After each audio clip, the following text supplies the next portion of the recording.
Søren Gade Jensen, born 27 January 1963, is a Danish politician who served as defense minister representing the Liberal Party, Venstre from 2004 to 2010, when he replaced Svend Aage Jensby.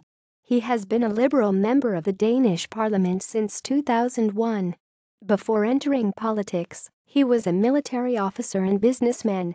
In January 2008 he lost his wife after years of cancer.Gade resigned his position due to a long-time conflict with the media after the publishing of an Arabic text telling the defense's methods in the Afghan war.